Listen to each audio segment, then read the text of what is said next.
I'd like to welcome our audience to Green Drinks. Green Drinks is a local environmental gathering of our science partners, and we have a star-studded crew here today. And what we'd like you to do is we'd like you to grab a drink and join us for the topics that are all things, hot topics in our environmental world. We're going to start with a roundtable introduction of our science partners with us today. We have Dave Skelly from Pennsylvania Sea Grant. We have Pat Lupo, and she is a member of the Benedictines and is really well known for all the environmental work that she does. We have Scott Solinger from Penn State Extension.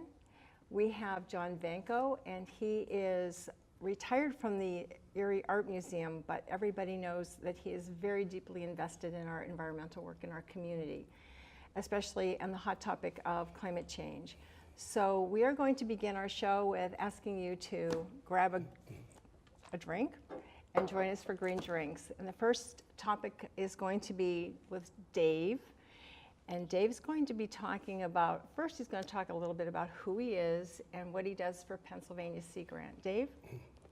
Okay, thanks, Diane. My name is Dave Skelly. I'm a coastal land use specialist with the Pennsylvania Sea Grant program. We're located in the Tom Ridge Environmental Center. Our focus is Lake Erie, but also the Susquehanna and the Delaware River basins. Sea Grant is a national program. It was created by Congress in 1966, the National Sea Grant College Act. It's part of a very progressive set of new domestic legislation during that progressive era. EPA was created, clean air, clean water, Environmental Protection Act. How long have you worked with Sea Grant? 15 years. Long time. What are some of the most important things that you feel you have done at Pennsylvania Sea Grant while you in that 15 years? Well, Sea Grant does education, research, and outreach. And most of what I do is outreach. We work with property owners. We work with governmental agencies, local, state, and federal. I've done a lot of work with land conservation. We acquire fishing easements, working with the Fish and Boat Commission from property owners to guarantee permanent public access for anglers. We've conserved about 14 miles of shoreline, Lake Erie and tributaries. We do a lot of stream restoration work. Done a lot of work in Cascade Creek, 7 Mile Creek, Pat knows about that. And we're starting one in Walnut Creek, and a lot in 4 Mile Creek as well. What do you feel has been one of your biggest challenges working at Pennsylvania Sea Grant? A challenge, a real challenge. I'm going to throw this out there. I'm going to throw out there ordinances. Am I right? Well, ordinances are a challenge. It's difficult sometimes to get elected officials interested, informed, to move forward with. It's a regulation. It's a law at the local level. So often, if you don't have something in an ordinance, if it's not regulated, if it's not required, it's not likely to happen. Okay. And specifically, if we talk to the tree issue that was like Waldemere Park. Right. I'm a member of the Mill Creek Planning Commission. I've been on that since 2003. We talked about greening up parking lots. You were there talking as well. And we're speaking to the success you had. Well, it didn't happen overnight. We probably started talking about a tree ordinance in 2013. There was a general consensus that we should do it, and then it didn't happen. People got busy. It didn't happen until Waldemere. Waldemere expanded. They put in a great new wave pool and some other rides. They moved the parking lot out towards 6th Street, but they didn't remember their name, which means forest by the sea in German, Waldenmere, and they didn't make it a green parking lot. The township supervisors said that they've never had any one topic affect them as much. They've never received any more phone calls than what happened at Waldemere. you've got 4 million people going by that to get to Presque Isle every year. Yeah. It's not the best look if you're trying to make the approach an inviting green approach. And so that was the catalyst after a lot of talk and consideration. Not going too far too fast, that made it happen. And the supervisors were all in favor of it. The planning commission was in favor of it. I would like you to speak the tree grants that have come into our city. Yeah, one of the things that we've worked on, especially in the last couple of years, is a grant program that we've requested funds from ECRA, the Erie Gaming Revenue Authority. They have a multi-municipal grant program, and they called and said, do you have a project? And so I put my thinking cap on and said, well, we could work collaboratively through the Council of Governments. It is a multi-municipal organization. And work with Jessica Haran-Kunso there, and with Sarah Peelman, was Galloway, Yes. now Peelman. Yep. And so we worked together. We received a $100,000 grant in the first year, Great. and $50,000 in the second year. We received $85,000 from the county as match, and then the city provided in-kind match. And so we've been able, by the end of this month, we will have planted close to 600 street trees. Wow. And trees in parks. So it's public land, and they're nice sized trees, and it's a very positive program. We work with the COG municipalities. We also work with municipalities that have shade tree commissions. So we're in Corey and Union City and Girard. We have a lot of going on right now. This is the busy time of the year because everything's kicking in with construction projects and that kind of thing, acquisition projects. But if we're in the creeks, the equipment can't get into the creeks before June 1st, and they're supposed to be all done with the projects by the end of August. So we have a project on 7 Mile with Pat. We have a project up at the casino that needs to be done before the end of the summer. Before the end of summer, Yeah. okay. Yeah. And I think this will be a good time then to segue to Pat. Okay, so we're going to go on to Pat, and Pat, you always have hot topics. What's your hottest right now? What do you want to talk about first? Well, first let me just mention the Benedictine Sisters. I am part of the Benedictine Sisters, and they are committed to environmental stewardship and sustainability. And so in my ministry, which is environmental education at the Neighborhood Art House and at the Johnny Haran Garden Apartments, but also I have the opportunity to represent the Benedictine Sisters on a number of boards and other groups. And environmental advocacy is definitely a piece of the ministry that I do. And you know, there are lots of folks in the city that do that sort of thing, but sometimes they are part of an organization, sometimes they are on their own. But you know, I have a group of women that are committed to environmental advocacy, so I have the support network that I think sometimes other groups don't have. And this actually started in the 80s. Joan Chittister was elected prioress in the mid-80s, and she wanted somebody in charge of all of our buildings and grounds. And so that was my position, and there was no job description. And so I got to write the job description. And into that job description, I had a piece where I would be a resource for the Erie community. And so as a part of that, it enabled me, you know, to walk away from my ministry at Mount St. Benedict and begin to become involved in groups. And since that time, that ministry has been supported. Even today, I am 3/4 time at the Art House, which includes the John Haran Garden Apartments, and 1/4 time devoted to environmental issues. One of the things I'm going to be showing are some pictures that people are going to be able to see, but you're often seen with the children in our community, planting trees. What I'd like to have you talk about a little bit is that love of nature that the Benedictines have and impart to the children. I went to the art house one time, and there was a prayer that the children said to the earth. Can you recite that? No? I have that, folks.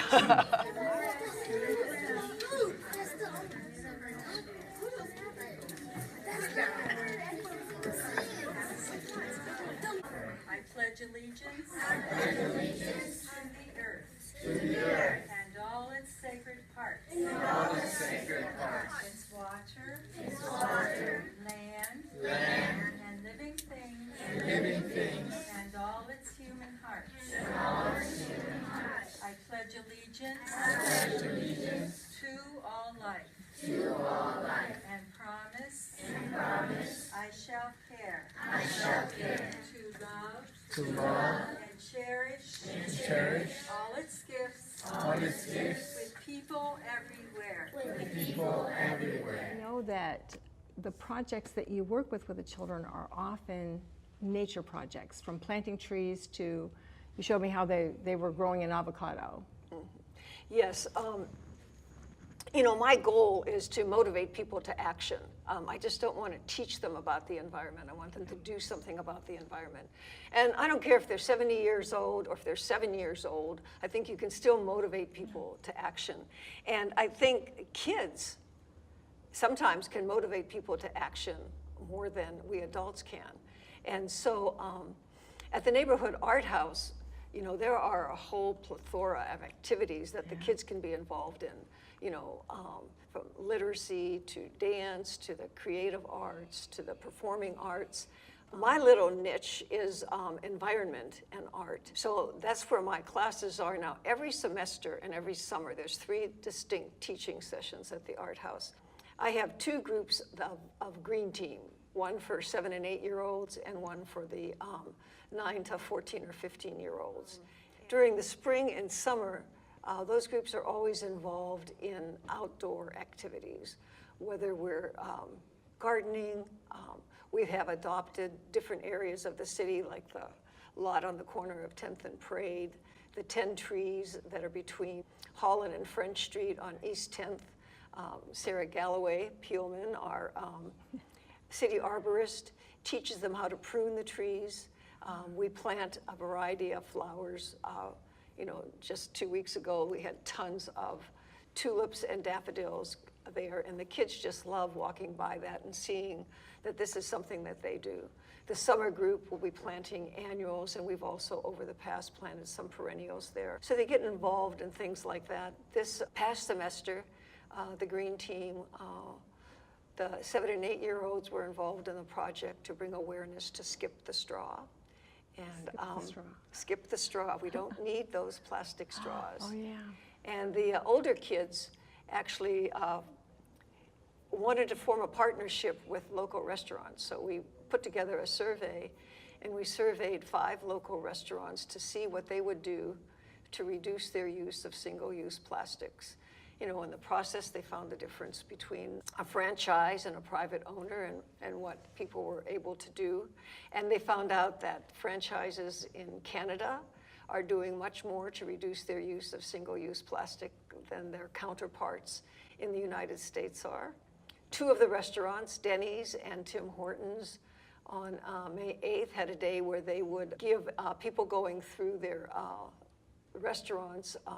With Tim Hortons, it was 10% off their drink, which I understand they really actually do every day if they had people had their own reusable mug. And at Denny's, you got 15% off your drink bill if you had a reusable mug. So there are people out there, you know, that are willing to try to do something. And the restaurants indicated that probably the easiest things they could do was, number 1, ask people, do you want a straw? Do you need the plastic utensils? And number 2, begin to switch from the plastic straws, at least, to the paper straws, and to like cardboard containers as opposed to styrofoam containers. So it was a really interesting project, and we had a big press conference, and 3 TV stations came, and Liz Allen also came from the paper. So, yeah. You know, you're teaching them lots of different things. You know, they're learning self-respect for themselves, they're learning respect for others, they're learning how to communicate with people, they're learning that they can make a difference, and I think that's what's really important for our kids. Yeah, you've done a great job with all that, and I know you love kids. You can see it in your face whenever you're with them. I want to cover one other topic that you're involved in, and that is HECA.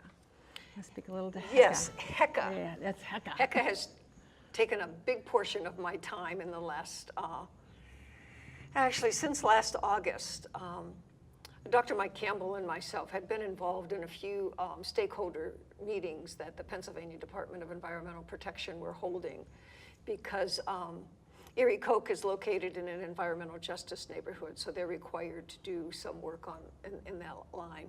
And, but we began to want to do more than what was happening at those meetings. So after some debate back and forth, Mike and I decided that we would co-chair a group called HECA, Hold Erie Coke Accountable. So, you know, it's a group of citizens that are concerned about the flagrant pollution of our air, water, soil, health, and also the economic vitality of Erie by Erie Coke. They are currently operating without a Title V operation permit. The permit application is in process, so they have what we call a provisional permit at this time.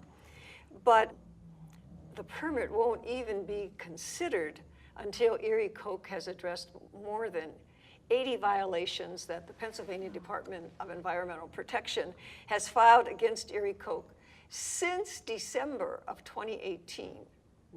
That's just since December. That doesn't count anything that came before. Wow. And the kicker is that Erie Coke is permitted to operate during this waiting period, which is now almost 2 years since the permit actually expired. And instead of addressing violations, now they do one here or then, Erie Coke just continues to appeal each violation. They have now at least three appeals that are in front of the Environmental Hearing Board.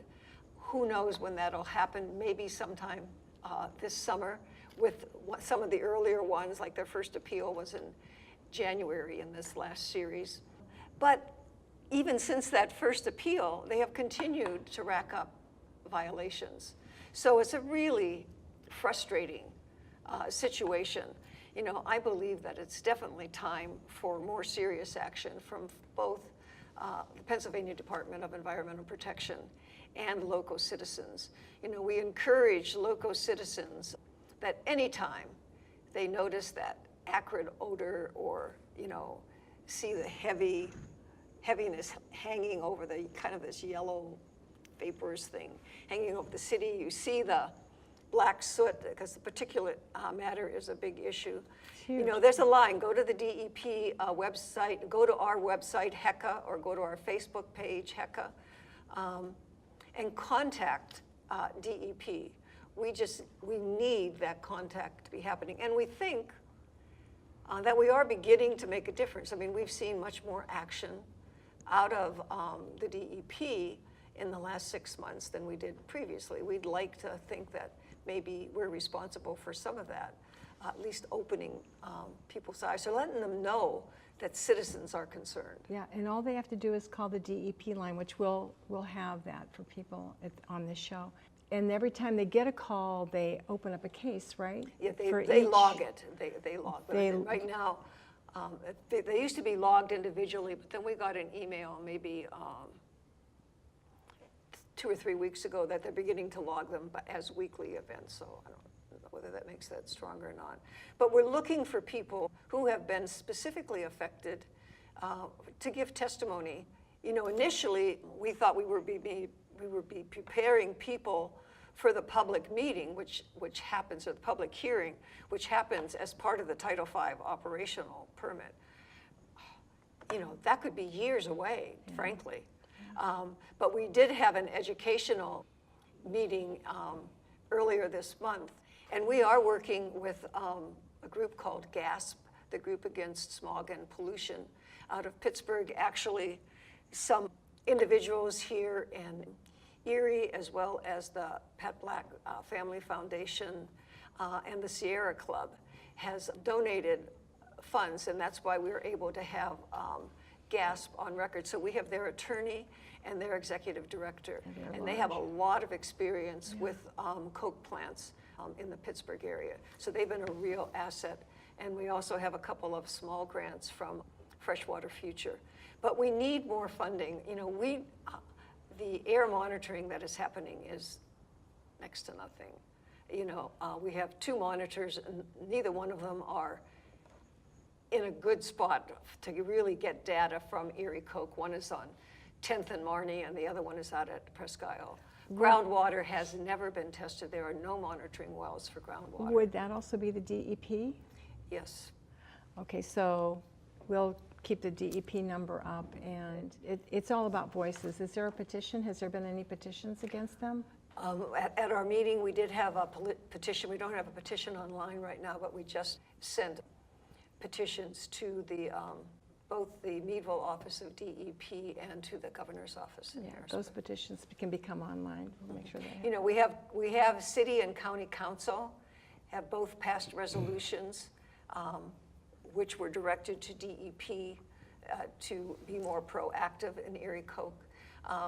We need the business community and we need the medical community to become more outspoken about the impacts of Erie Coke, both on the health of our community, and that's where the medical group comes in, and the business community on the economics. You know, Erie Coke does not just affect that little neighborhood around Erie Coke on the Lower East Side. You know, we have people over on, you know, Front Street, maybe Cherry or even Cascade, who often close their windows because they can't stand the odor from Erie Coke. So it's not a localized issue. It's impacting everything. We have all those new hotels. We want to revitalize the city of Erie. We have to do something about Erie Coke. It's because it's right down there. It's Yeah. right there on the waterfront. So Erie Coke affects our water and our air. And our health and health. our economy. We know we are one hydrosphere. If we poison our water, it can travel to Egypt. I mean, it all has to be addressed.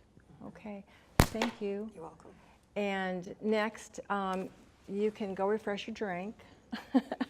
And we're going to, it's cheers to the environment. And the topics are hot. To the environment. To the environment.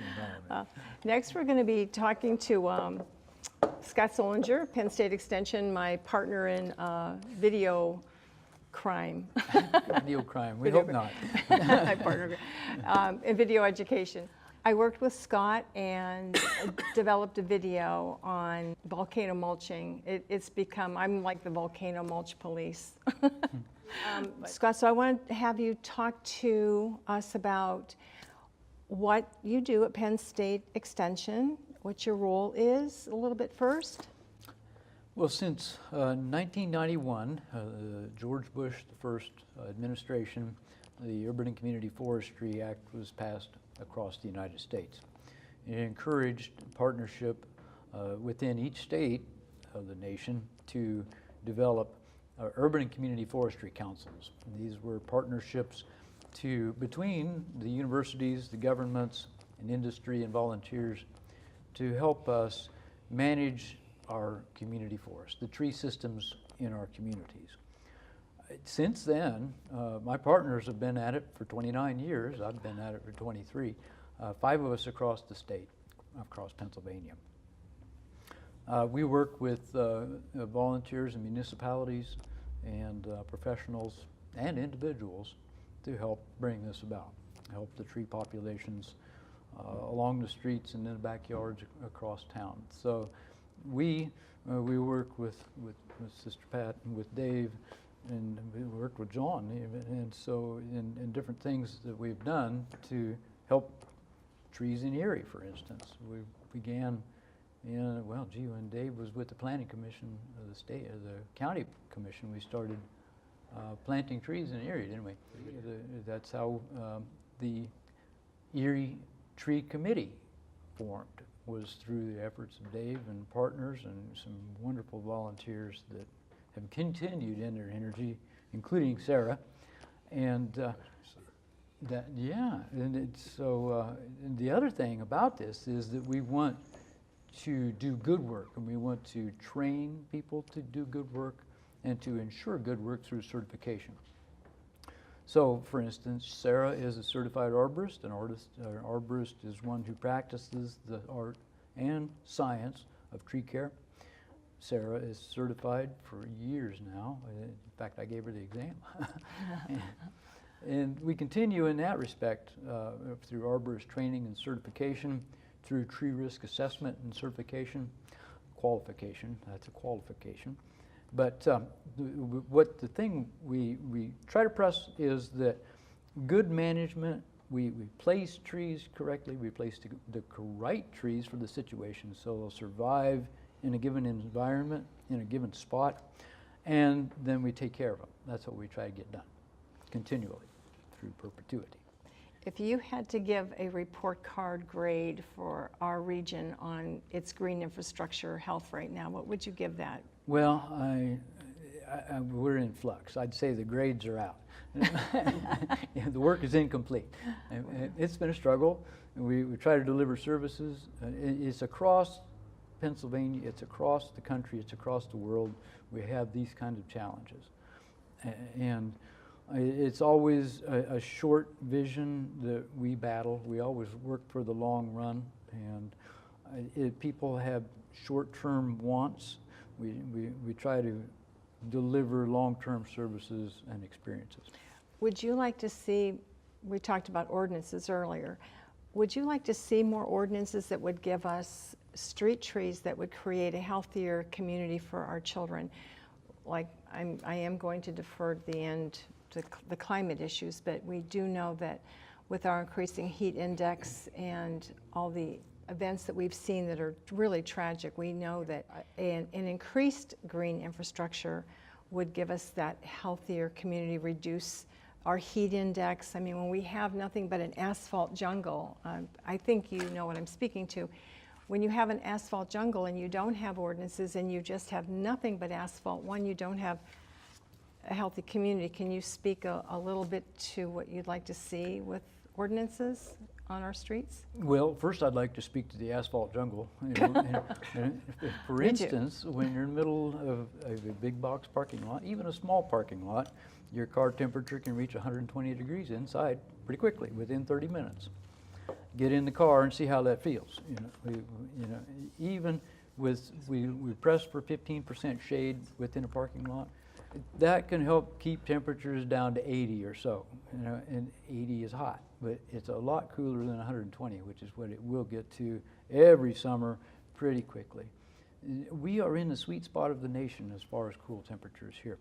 Try to go to Atlanta and see what it feels like in your car in the middle of July there. They gave up on trees because they use umbrellas now because they know trees can't survive in that situation. And they still work at it. Atlanta is very good, but we have a much easier time of it than southern realms. And southern realms are going to get hotter and more unlivable. People are going to come back. What we'd think of as our Rust Belt, people are going to come here because this is a nice place to live and we have water. Yeah, it's cooler. and we want to keep it nice. But the thing is, we have to persuade, we have to keep going. Ordinances are a tool of the municipal planning code. That is our regulatory instrument. That's how we can persuade people to do the right thing. So ordinances are a great tool, but it's a challenge and they're a difficult tool to use. But they're the only tool we have available to us. They are a tool of the people to do the right thing, and that's the way to look at an ordinance. But we have to show them the right way. We have to encourage them. We have to persuade them, convince them that the way is right. And so they come together to create that writing. I know Dave worked hard with Mill Creek. It was, how long of a process was that to choose which ordinances you were? It was almost a year. It was about a year. And there were opponents on the planning commission, there were concerns. But what Mill Creek did, and their staff, to their credit, did a lot of this work, is they used Tom Hilton's information, the Pottstown, Pennsylvania. And Pittsburgh and Cranberry. So you had a borough, a big city, and a rapidly growing township. And they borrowed from all of those, but they primarily used the Cranberry Township version. That was closest, apples to apples, township to township. And incorporated what they thought was the best. And you don't have to reinvent the wheel if you can find other wheels, you know. Right. So that's what they did, and then it was fine-tuned, reviewed, modified a little bit. With Penn State Extension, that is the vehicle that can work with the individual. We can get the street trees in if we educate the population. And I know that Scott's does a great job, everybody does a great job of trying to get trees in our streets. We have some wonderful talent within the university. And it's our friends and colleagues, not only with Penn State, but with Mercyhurst and with Gannon, who have these talents. That's who we call on to bring this about. They really work well with people, they work well with language and outreach. I'll give you an example of an ordinance, the Mill Creek ordinance. When the Giant Eagle up off of Interchange Road was proposed, they came in with virtually no landscaping at all. And the Planning Commission had just reviewed and made a recommendation to the supervisors. Well, the municipality's planning code has a pending regulation section. So as long as that regulation makes it to the finish line and is adopted by the governing body, any development proposal that comes in must comply with the new law, even though it hasn't quite yet been passed. It's been advertised. So it's whoever gets to the newspaper and advertises first wins if it ultimately is adopted. So in that case, they had to come back and they had to meet the 7% requirement for a green area around that big new development. As it turns out, because of the requirements for X number of end caps being planted with a deciduous tree on each end cap, and every 15 spaces you had to have a planted island. And if you had a double row, that meant 2 planted islands, 2 end caps, then another one on either end. And every third double row, you had to have a 15-foot median. So what you see, that median down the middle of that parking lot, was required. And they also incorporated the stormwater drainage into that median. Because it's zoning, that median, you had to have a deciduous tree planted every 35 feet. And within each of those, that 35-foot distance from tree to tree, you had to have 10 bushes. You have to be very exact because it's zoning. So, so ultimately, they ended up with 77 trees in that development. And they go all the way around the building. That made you happy. Very happy. How often do you see trees planted behind a new commercial development? Happy. And to their credit, they on their own, no requirement, they put solar panels on the roof, a huge bank of them. If you go up on the hill above the store and look, you'll see row after row of solar panels. So I don't know if they became green because we urged them to be green, or they just thought it was a wise idea because solar ultimately makes you money if you... Yeah, we can tell. That is, it's an example of a business that's a template that can be the next business and the next business. We need those kind of businesses in our city. Wouldn't have happened without the ordinance. And it wouldn't have happened without the ordinance.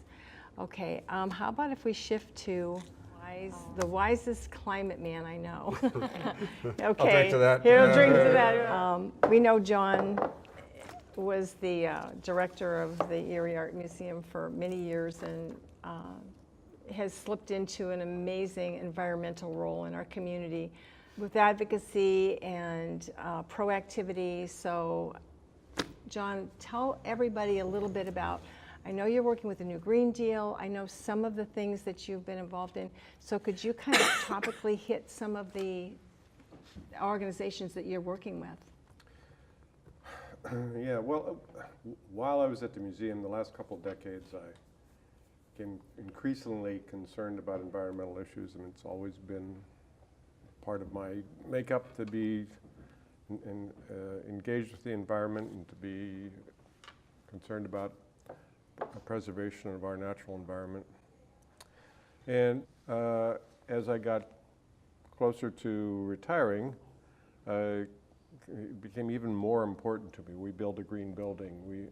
We have a green operating policy at the Art Museum.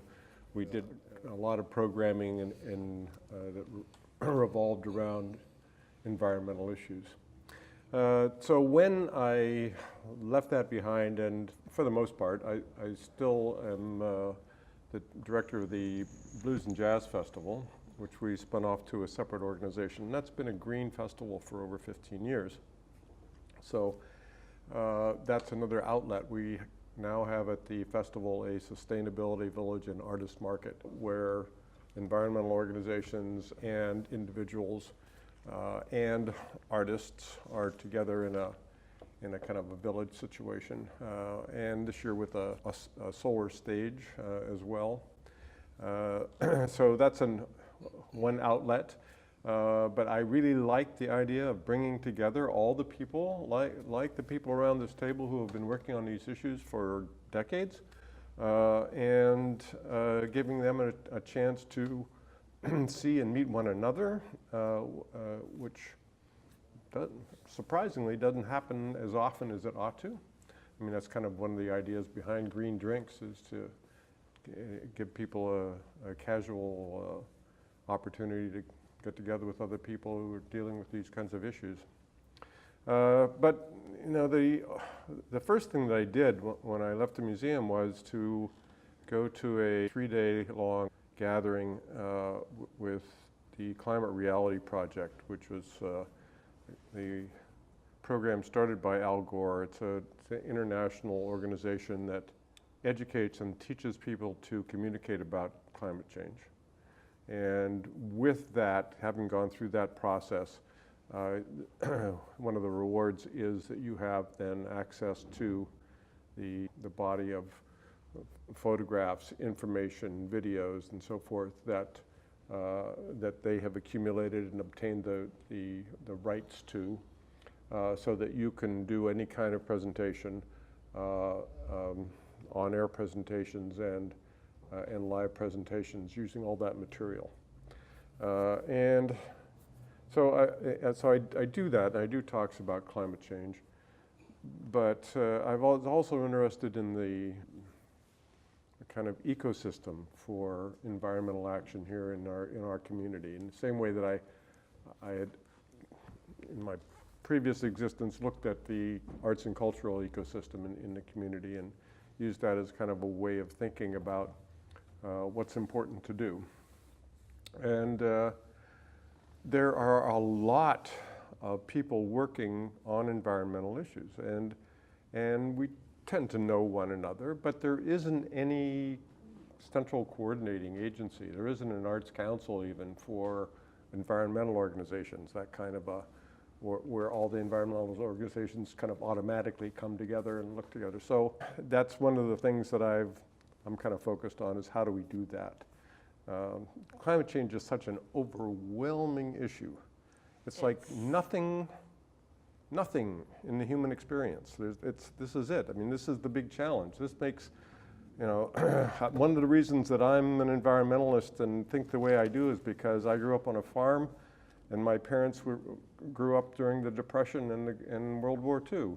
And so we routinely, everything got recycled, everything got repaired if it could be repaired. It's kind of a way of thinking about the world that I've carried with me, even though the world has lost that. I mean, not the world, but the United States. Americans have lost that kind of perception of that this is a finite universe and we can't just throw things away. There's no way anymore to throw it to. And it's urgent. It's urgent. huge. It's huge. But the Great Depression, or World War II, or any other number of things that we think is great human crises, nothing compared to climate change. Climate change is overwhelming, and it impacts everything that all of us are talking about every day. Talking about getting warmer. Oh my God! At the one of the recent presentation, the DCNR. Greg Zarnecki gave, he talked about by the end of this century, the climate in Erie will be like the climate today in southern Florida. Get your head around that. This is what our grandchildren will be experiencing. Think about what's happening south of us. My God, we're on the Canadian border. It's hard to get your head around how big this issue is. And at the same time, we're dealing with these obstructionists who are totally about money and their own comfort and lifestyle, who are denying climate change and have been funding these phony attacks on the science for decades and continue to. It hasn't stopped. Yeah. It's an amazing phenomenon of how kind of fundamentally suicidal our species is. We're going to keep on this topic because it's so hot. Yeah, it's so hot. I was at a walkabout in the Girard Borough, and there was a gentleman that came up to me and he said, you know, it's all, the global climate, the CO2, see how good these plants look? It's because of, the global warming. It's a good thing. And recently I was in Washington, D.C., and I was able to interview Frank Leopold, who is our creator of www.climate.gov. So we have our own government working really diligently. We've got almost 100 videos through our government that is addressing climate. We have our Smithsonian Museum in Washington, D.C. that has an amazing exhibit, The World is a Globe Spinning, and it talks about how we are an ocean planet, and that acidification is damaging the shells of the ocean, the things that we eat, our food system, our chain system. The coral reefs are being affected. And so when you say that the people that are funding these fake sites, they're ClimateGate, we know who they are. Mm-hmm. But we also have climate.gov. We also have toolboxclimate.gov. We have the WMO, which is the World Meteorological Organization that founded the IPCC. Those are the organizations that were the platform of our climate.gov and our toolboxclimate.gov. And these are the people that spearheaded the Paris Climate Accord. So our country and our NOAA and us and the boots on the ground people, we know the seriousness and the gravity of this. And so when you speak to the fake websites, this is the time to talk about the sites and the people around the world. From the people at this table, our hot topics are going to stay hot, but we are the proactive people, and we need everybody to know that they can be on board. And I saw well, and yeah. all these climate issues, all these environmental issues are interrelated, and climate change is tied in with them and affects each of them. So that the plastic plague that we all are dealing with, we talked about straws, single-use plastics. That's very much connected to climate change too, because those plastics are being made out of natural gas. And the drilling, transport, and processing of natural gas is a huge contributor to greenhouse gases. Methane is 40 times as impactful as carbon dioxide when it's released into the air. It's huge. It's people look and they say, well, natural gas is a clean alternative to coal. It burns cleaner, but if you calculate in all the methane that's released as a part of that processing that I just described, it rivals coal in terms of its impact on global warming. And we as a species cannot survive if we don't do something really, really big, really, really soon. And don't you agree that our governments, like we don't have metros, or we don't have, we don't have a need for mass transit. I know in New York City, all EMTs, all police cars, all taxis, they're all hybrid or electric. Yeah, and it's going that way, and that's going to happen very quickly. That's one of the several things that the market is really driving a change, because we finally put the resources into research and development to develop efficient electric vehicles. We've to develop very effective solar panels and windmills. We just haven't been focused on that. And you asked me about the Green New Deal, and I'm really happy to be involved with the Green New Deal, because it's the only plan out there on the political spectrum that promises to do anything. And it is a kind of a comprehensive look at what we need to do in order to survive. Locally, I'm working with a group of young people. It's kind of inspirational that so many young people understand this issue. They've learned it in school, and they are aware of how big it is, that this is something that's going to shorten their lives. We have friends that put solar on their house. We have solar in our house, but that was 9.5 years ago. And it pays for about 75% of what we use. Our friends put solar in their house, and it's advanced so much in those years that they paid, in the whole year, they paid 64 cents for electricity. And they swapped out 3 gas appliances to electric. So they're paying less for their gas bill and using less gas. Right. So it does make a lot of sense to go solar, go electric as much as you can. Yeah, it's absolutely essential that we do that. Yes, it is. And you know that one of the many things that drives me crazy about this debate is that people will say, "Well, how are you going to pay for it?" Oh my God! I mean, how are we not going to pay for it? I mean, we are running a $1 trillion deficit at a time of the most vigorous economy in our memory, and how are we going to pay for it? If we don't have the discipline to pay for what we're doing now, that should be the last of our concerns. But one of the ways we can pay for it is that fossil fuels receive subsidies equivalent to $20 billion in the United States every year. $20 billion. I mean, and yet you'll find letters to the editor complaining about the minuscule little subsidies for alternatives. It's nothing. They're not even in the same ballpark.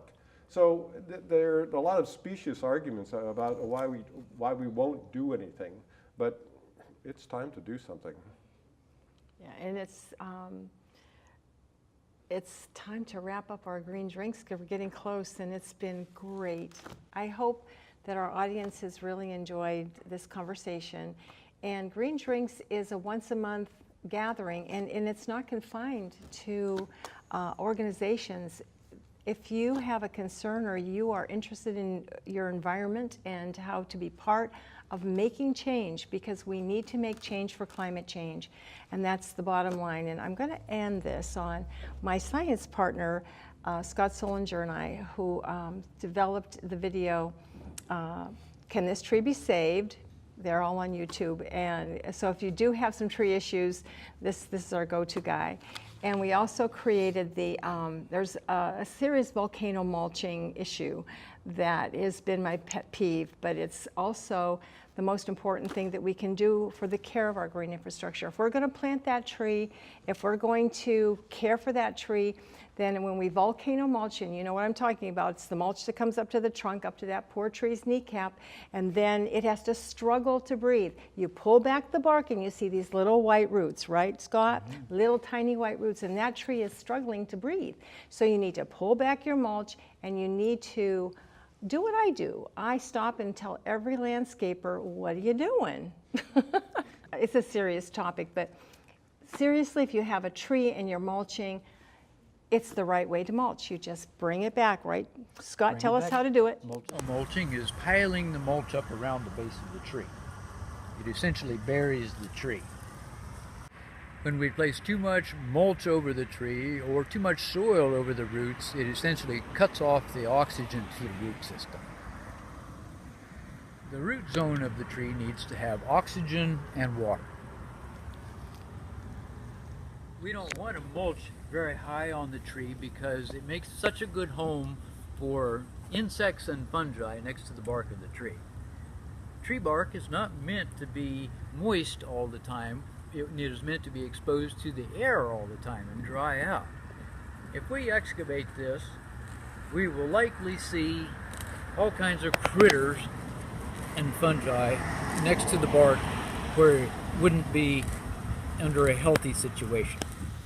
We want to see the root flare, this area between the trunk of the tree and the root at the base of the tree. We'll see a gradual tapering out. This is absent in this case. We hope to see that we hope to see that whole zone exposed under a healthy situation. this is an adventitious root system. It has grown up because this whole zone has been covered so long. Now when it gets droughty though, you see how these roots have dried out, and so the tree is used to relying on these and is no longer able to, and this actually contributes to further drought stress of the tree. That lends to conditions of decay. So if we can keep our mulch a hand's breadth away from the bark, we know that's going to be best for the life of the tree. Mulch is a good thing. Use a lot of mulch, but only a little bit of depth. Not too And you deep. keep it away from the trunk, Keep it right? away from the trunk. Okay. And that being said, thank you for joining us for Green Drinks, and I hope everybody had a good time. We did. Thank you for having us, Diane. Cheers to the environment everybody. and Take Hot care. Topics. Do you hear the people sing, singing the song of angry men? It is the music of the people who will not be slaves again. When the beating of your heart echoes the beating of the drums, there is a life about to start when tomorrow comes.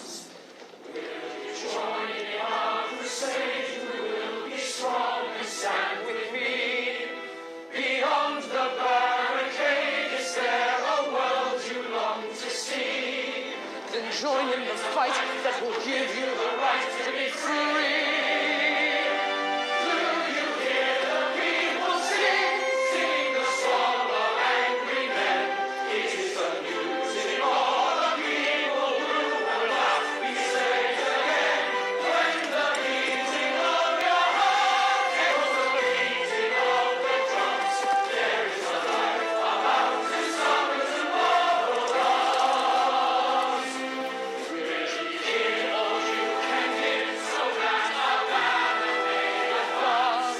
Some will fall and some will live. Will you stand up and take your chance?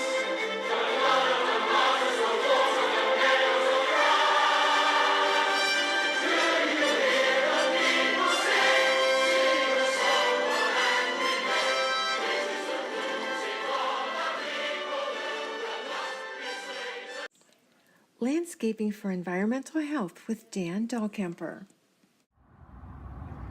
I'm Dan Dahlkemper. I'm a landscape architect, and our business, Dahlkemper Landscape Architects and Contractors, has been in existence since 1955.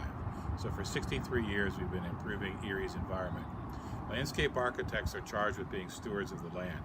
It's important that we do the right thing for our environment. As design build contractors also, we want to do it right the first time so it's lasting, so it's sustainable. So we have the design expertise to provide the right type of design, put the right tree in the right place. We also have the people with the knowledge to do it right the first time and put it into place. So it's very important to us that we think globally and act locally with our stewardship.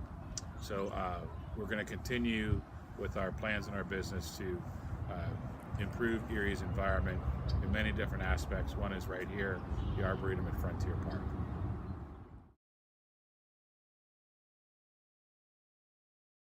Because mulching too deep grows aerial roots and adventitious roots, and it chokes off the natural depth of the tree. When the roots flare into the ground, they have a natural preservative in the roots that keeps them from rotting when they're in the ground. Trunks don't have that. That's why, like in the flyer that you're passing out, and this is a common problem, people add a lot of mulch. You don't need to add a lot of mulch. You need 2 inches maximum. The mulch is just to preserve the moisture in the soil. The fluffiness of the mulch provides the air gap, so all the water doesn't wick out of the ground. So that's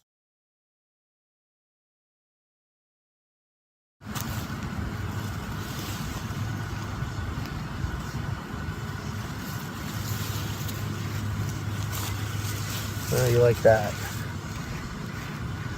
That good? an aesthetic thing.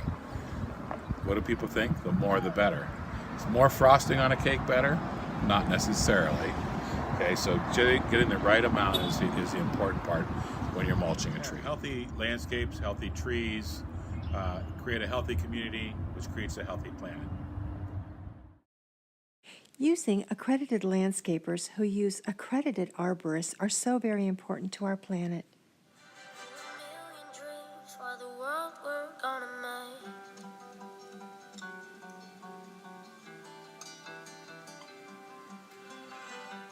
There's a house we can build, every room inside is filled with things from far away.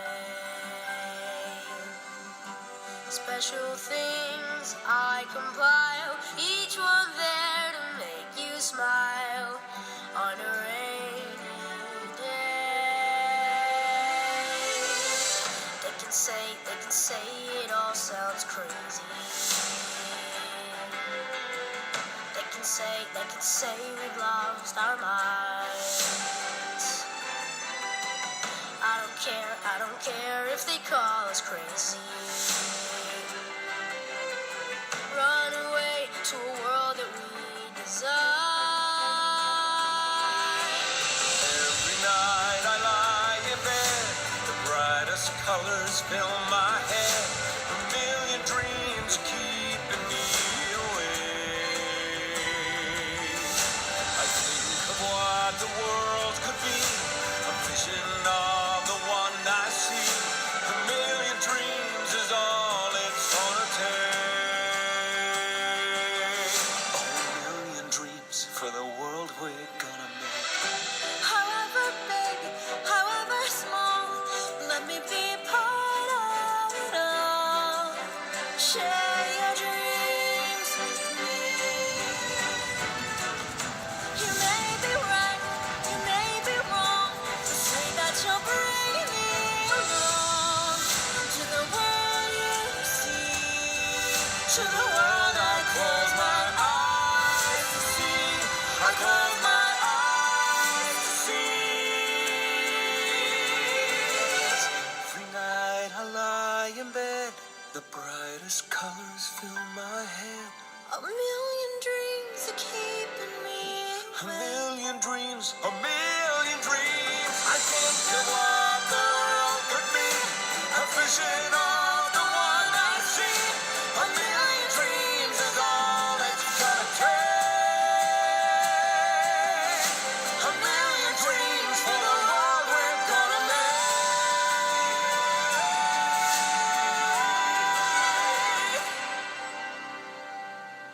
For the world we're gonna make.